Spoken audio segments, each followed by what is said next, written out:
যাদবপুর বিশ্ববিদ্যালয় নিরাপত্তা নিয়ে জনস্বার্থ মামলা।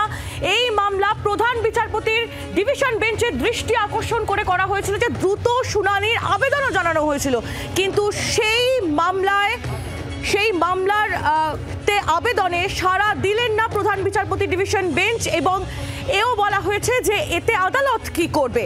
যদি যাদবপুর বিশ্ববিদ্যালয় নিরাপত্তার জন্য পুলিশের প্রয়োজন হয় তাহলে পুলিশের সাহায্য নিতে পারে বিশ্ববিদ্যালয়, পুলিশ ব্যবস্থা নেবে।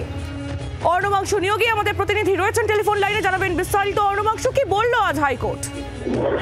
দেখো, সেটা হচ্ছে যে কলকাতা হাইকোর্টে ইতিমধ্যে আমরা জানি যে যাদবপুর বিশ্ববিদ্যালয়ের নিরাপত্তা সংক্রান্ত জনস্বার্থ মামলা রয়েছে। সেই জনস্বার্থ মামলায় আজকে ফের দৃষ্টি আকর্ষণ করা হয়েছে যে বিশ্ববিদ্যালয় অচলাবস্থা নিয়ে। আজকে প্রধান বিচারপতি বলেছেন যে আদালত এখানে কি করার আছে, পুলিশ প্রশাসন তো রয়েছে সেখানে নিরাপত্তা দেওয়ার জন্য, আর বিশ্ববিদ্যালয়ের নিজস্ব আইন আছে, রাজ্য সরকার নিজস্ব ক্ষমতা আছে বিশ্ববিদ্যালয়ের বিষয়ে, এবং তারা সিদ্ধান্ত নিয়ে নেবেন যে তারা কিভাবে নিরাপত্তা প্রদান করবে। সুতরাং আর্জেন্ট কোনো হিয়ারিং এর প্রয়োজন আছে বলে মনে করছি না। আগামীকালকে এই মামলাটি শুনতে পারে কলকাতা হাইকোর্টের ডিভিশন বেঞ্চ। অর্ণবাংশু, ধন্যবাদ। অর্ণবাংশু নিয়োগী আমাদের প্রতিনিধি ছিলেন আমাদের সঙ্গে টেলিফোন লাইনে। যে খবর আপনাদের জানাচ্ছি, যাদবপুর বিশ্ববিদ্যালয় নিরাপত্তা নিয়ে জনস্বার্থ মামলা দ্রুত শুনানির আবেদন জানিয়ে প্রধান বিচারপতির দৃষ্টি আকর্ষণ করা হয়, কিন্তু সেই আবেদনে সাড়া দিল না প্রধান বিচারপতির ডিভিশন বেঞ্চ। জানিয়ে দেওয়া হয়েছে এ বিষয়ে আদালতের কিছু করার নেই। যদি কোনো রকম কোনো প্রয়োজন হয়, নিরাপত্তাজনিত বিষয় হয়, তাহলে সেক্ষেত্রে পুলিশকে জানাতে হবে, পুলিশ ব্যবস্থা নেবে।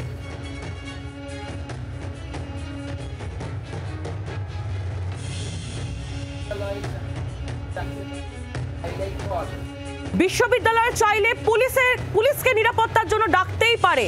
আমি মনে করি না মামলার দ্রুত শুনানির প্রয়োজন রয়েছে। এখানে বসে নেই রাজ্যকে ক্ষমতা মনে করানোর জন্য। যাদবপুর মামলায় মন্তব্য হাইকোর্টের প্রধান বিচারপতির। কলকাতা হাইকোর্টে আগামীকাল মামলার শুনানি রয়েছে। যাদবপুর বিশ্ববিদ্যালয় নিরাপত্তা নিয়ে জনস্বার্থ মামলায় এই বক্তব্য হাইকোর্টের।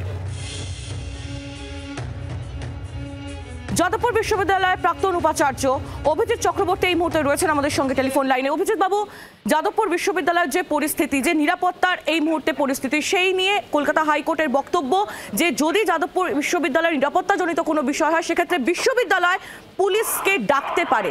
কিভাবে দেখছেন বিষয়টা? আমি একদম ঠিক বলছি।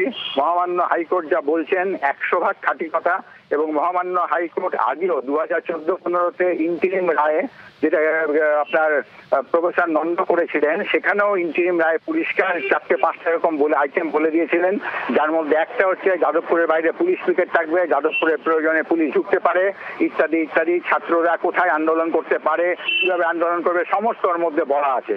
আমি সেই রায়টাকেও আমি এখানে রেফার করছি, এবং আমি বলছি যে যাদবপুর বিশ্ববিদ্যালয় ভারতের বাইরে না, ভারতের সমস্ত আইন সেখানে চলবে, এবং প্রয়োজনে পুলিশ ঢুকবে, এবং যাদবপুরের কর্তৃপক্ষের কোনো ভয় পাওয়ার কোনো কারণ নেই।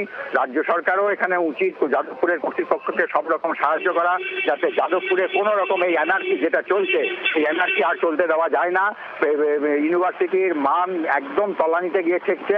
সুতরাং এখানে মহামান্য হাইকোর্ট যা বলছেন অক্ষরে অক্ষরে সেটা পালন করা দায়িত্ব প্রত্যেকের, এবং তার মধ্যে ছাত্ররা বাধ্যই কথা মানতে।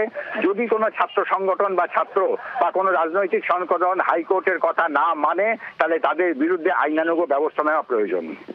ধন্যবাদ আপনাকে। যাদবপুর বিশ্ববিদ্যালয়ের প্রাক্তন উপাচার্য অভিজিৎ চক্রবর্তী ছিলেন আমাদের সঙ্গে টেলিফোন লাইনে। বাংলার আওয়াজ, বাঙালির আবেগ, জি 24 ঘন্টা।